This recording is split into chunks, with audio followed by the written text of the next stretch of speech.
बीरबल की चतुराई से बादशाह अकबर और सभी दरबार परिचित थे।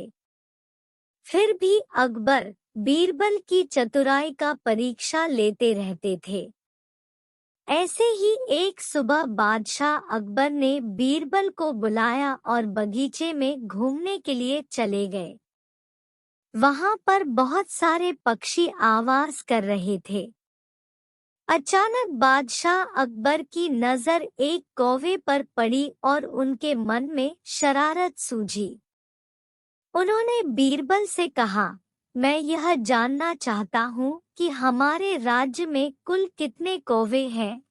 यह सवाल थोड़ा अटपटा जरूर था, लेकिन फिर भी बीरबल कहा, महाराज, मैं आपके इस प्रश्न का जवाब दे सकता हूँ, लेकिन मुझे थोड़ा समय चाहिए।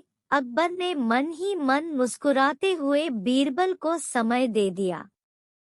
कुछ दिनों के बाद बीरबल दरबार में आए तो शहंशाह अकबर से पूछा, बोलो बीरबल, कितने कौवे हैं हमारे राज्य में। बीरबल बोले, महाराज, हमारे राज्य में करीब 323 कौवे हैं।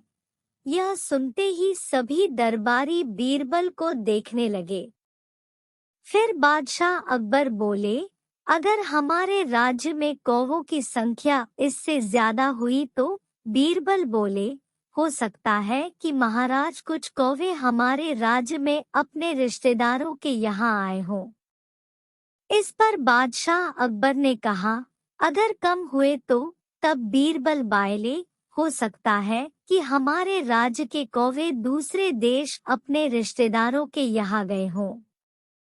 जैसे ही बीरबल ने यह बात कही, पूरा दरबार ठहाकों से गूंज उठा और एक बार फिर बीरबल अपनी बुद्धि के कारण प्रशंसा के पात्र बन गए। कहानी से सीख। बच्चों, इस कहानी से यह सीख मिलती है कि अगर दिमाग का इस्तेमाल किया जाए तो हर समस्या का हल और सवाल का जवाब ढूंढा जा सकता है। बादशाह अकबर अक्सर कई समस्याओं पर बीरबल के साथ चर्चा किया करते थे और साथ ही उनकी बुद्धि की परीक्षा भी लिया करते थे। वहीं बीरबल भी हर समस्या का समाधान बड़े ही रोचक तरीके से करते थे। एक बार की बात है, महाराज अकबर और बीरबल दोनों शाही बगीचे में टहल रहे थे। दोनों के बीच किसी गंभीर मुद्दे पर चर्चा हो रही थी कि तभी अचानक बादशाह अकबर के दिमाग में बीरबल की परीक्षा लेने की सूझी।